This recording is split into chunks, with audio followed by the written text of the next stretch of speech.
to the way of saints. Today we're going to be talking about a blessed person who is Blessed Miguel Pro, and he was a priest who's yet to be a saint.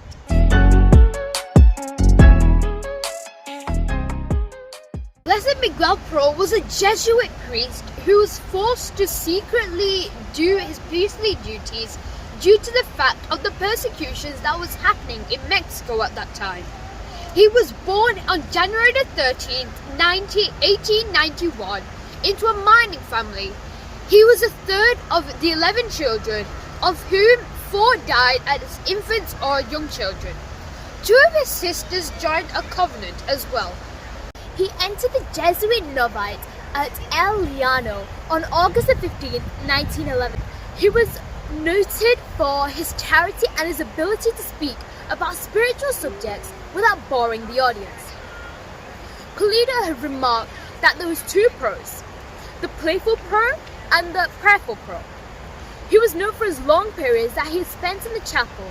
In Mexico, at that time, the Catholic Church was being persecuted, and so he studied abroad. There he was ordained as a priest on August 31st, 1925. In 1926, he returned back to Mexico. Due to persecution on his return, Miguel had served a church where he was forced to go underground. He celebrated the Eucharist secretly and ministered for other sacraments to small groups of Catholics.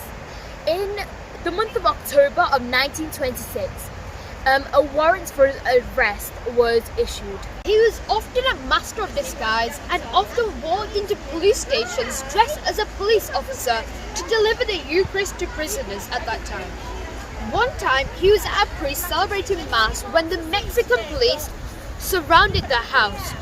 Luckily, he was able to sneak out and go to a nearby safe house, but instead of waiting there, he put on his police costume and went back to the crime scene, where he started shouting at the police officers for being too late to catch the priest.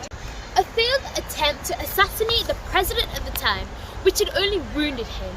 And on November 1927, they had provided a state with a pretext for arresting Pro again, this time with his brothers.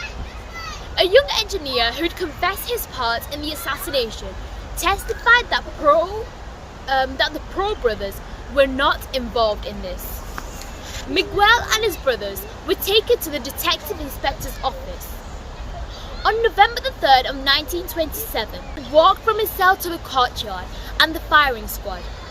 Declining a blindfold, he had faced his executioners, held his arms out in imitation of the crucified Christ, and shouted out, "May God have mercy on you. May God bless you." Pro had then raised his arms in imitation of Christ and shouted out, "Viva Cristo Rey! Long live Christ the King." When the initial shots of the firing squad had failed to kill him, a soldier had shot him at point blank. He was made blessed on 25th September 1988 at St. Peter's Square, Rome, by Pope John Paul II. His feast day was on 23rd November. So Nevin, what can we learn about Blessed Miguel Pro? So Miguel, what he did is that he did his priestly duties even though he kind of got killed for it. The same way we can do our priestly duties, like offering up our sins to God, and this will make God happy. So on that note, we would like to end our episode here. Thank you for watching. Make sure you subscribe and like and share. Thank you. Blessed Miguel Pro, pray for us.